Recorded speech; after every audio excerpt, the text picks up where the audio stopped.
هودي مسيحيين تنك. بدنا القانون، بدنا القانون، بدنا القانون. بالاخر التنك بتكبين.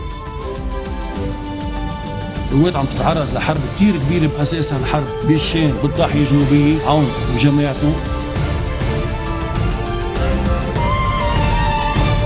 Good afternoon and thank you for joining us on FutureTV. I'm Linda Tamim and these are today's top stories.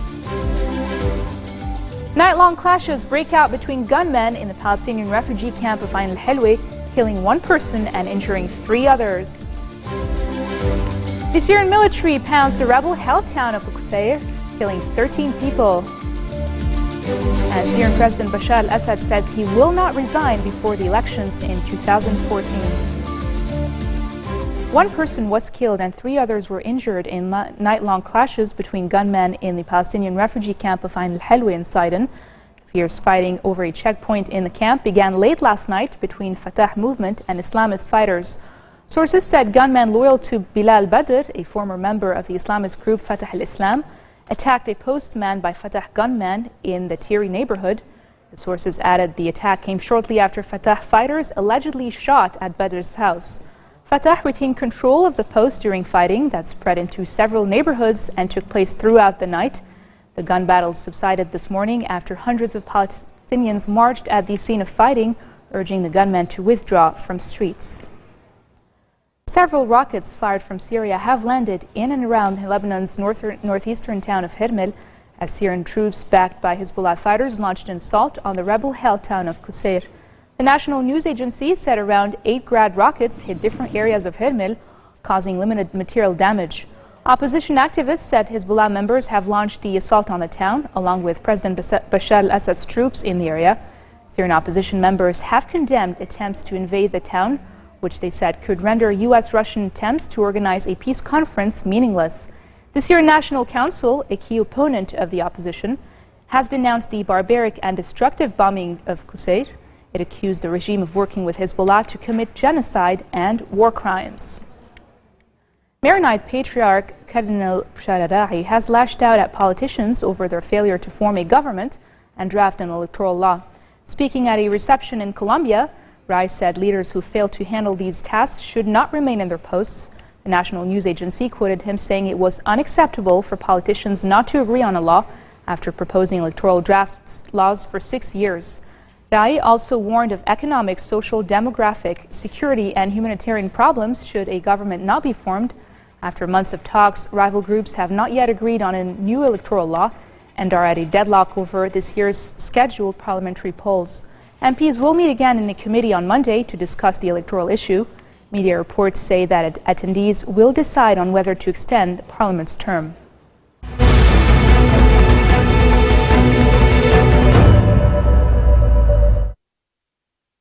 13 people have been killed when the Syrian military has pounded the rebel-held town of Qusayr. The Syrian Observatory for Human Rights says the attack was launched in an apparent preparation for a ground assault. The Syrian Revolution General Commission, a network of activists on the ground, also reported an intense bombardment of Qusayr, which the Syrian regime has been trying to recapture.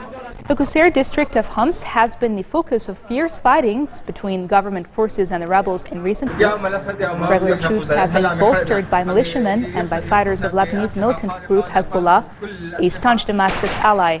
The area is considered strategically important because it connects the capital to the Mediterranean coast. Syrian President Bashar al-Assad says he will not resign before elections in 2014 and warns against the opposition in an interview with an Argentinian newspaper. Assad also said he blames foreign intervention for the crisis and he cautiously welcomed a proposed international peace conference launched by the U.S. and Russia. Yet the newspaper quoted Assad saying there was a confusion in the world over a political solution and terrorism. He said it was unrealistic to think that a political conference will stop terrorism on the ground. The president also denied his government has used chemical weapons against the civilian population. An Arab League committee on Syria says it will hold an emergency meeting on Thursday ahead of an international peace conference on the ending of the country's civil war. The foreign ministers of Algeria, Egypt, Iraq, Oman, Qatar and Sudan are set to discuss a U.S.-Russian push for a conference aimed at finding a political solution to the Syrian conflict. The conference is meant to include both rebels and members of the regime. a difficulty considering some opposition members' refusal to recognize President Bashar al-Assad as a negotiating partner. Moscow is also calling for the inclusion on this occasion of its trading partner Iran and U.S. ally Saudi Arabia as a counterweight. Israeli Prime Minister Benjamin Netanyahu says his country is acting to prevent Syrian weapons from reaching Hezbollah and will continue to do so. Over the weekend, Israel said that advanced weapons supplied by Russia to war-torn Syria could end up in the wrong hands and be used against the Jewish state. A Russian shipment of Yahont anti-ship missiles to Syria was condemned by the United States. Israel is also alarmed by the prospect of Russia supplying S-300 advanced air defense missile systems to Damascus. Although Israel has not publicly taken sides in the civil war between Syrian President Bashar al-Assad and rebels trying to topple him, Western and Israeli sources say it has launched airstrikes in Syria to destroy weapons it believed were destined for Lebanon's Hezbollah. But coming up next, Baalbek International Festival reveals its 2013 program. We'll tell you all about it after the break.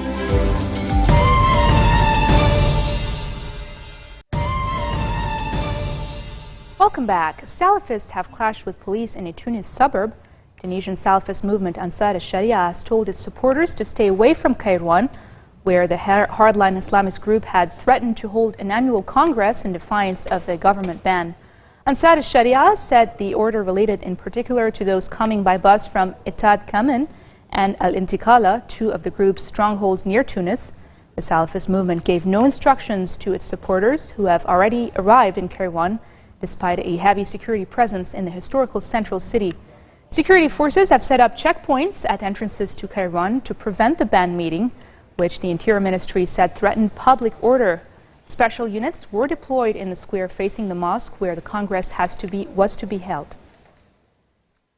UN Secretary General Ban Ki-moon has voiced concern over North Korea's launch of short-range missiles, urging Pyongyang to refrain from further launches and return to stalled nuclear talks with world powers.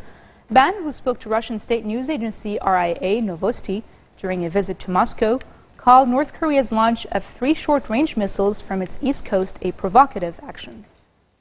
We have been very much concerned about these continuing provocative measures by Democratic People's Republic of Korea. Of course, I know that the South Korean authorities and all other neighboring countries must have been following the situation very closely. And I have been briefed about this. At this time, I know that they have launched 3 short-range missiles. I only hope that the DPRK authorities will refrain from taking further such measures. It's time for them to return to a dialogue, to reduce the tension and resolve whatever grievances or complaints or concerns that they may have. Try to resolve through dialogue. A senior member of Pakistani politician Imran Khan's party has been killed in Karachi in an attack capping a bloody election campaign that has claimed scores of people nationwide. Zahra Shahid Hussain, the central vice president of the Pakistan Tehreek al-Insaf party and one of its founding members, was killed hours before re-elections began today. The motives behind the attack remain unclear. Police say all 3 assailants escaped after the attack late last night. An upmarket constituency of Karachi voted again under tight security today. The revote took place at 43 of 180 polling stations. The Muttahida Qawmi movement, which wanted repolling of the whole constituency, boycotted the vote. And now for news around the world in brief, soccer star David Beckham lifted the League One trophy after breaking down in tears as he was substituted in his last home appearance for Paris Saint-Germain. The former Manchester United and Real Madrid midfielder was overcome with emotion as he was substituted by Ezequiel Lavezzi in the 81st minute. The former England captain retires from soccer at the end of the season, and the Paris Saint-Germain players and fans gave Beckham a memorable farewell. The winning numbers for the Powerball multi-state lottery were drawn for a jackpot that lottery officials say may exceed the $600 million figure that was advertised. The winning numbers in the drawing were 22, 10, 13, 14, 52, and a Powerball number of 11. A Texas lottery official said the near-record jackpot may possibly rival the largest lottery payoff in U.S. history. If Saturday's Powerball drawing yields no winner, all records will be shattered, as the jackpot for Wednesday's drawing would go to $925 million. Thousands of Chileans have participated in the 9th annual Pro-Marijuana March in downtown Santiago to show their support for legalizing marijuana. The last cannabis-specific legislation to make it through the Chilean Congress was approved in 2005 after a failed bill was proposed in 2003 partially decriminalizing marijuana for personal and private consumption. The legislation penalized its use in groups and the growth of the plant and its delivery and sale in any form. The Baalbek International Festival has finally released its program for this year. The event, considered the oldest and most prestigious festival in the Middle East, has been celebrating music, dance, and theater since 1956. Check it out.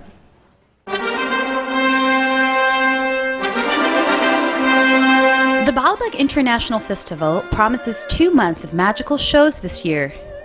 BIF will stage its program of concerts between June 30th and August 30th. The event will open with a concert by Grammy Award-winning U.S. soprano Renee Fleming.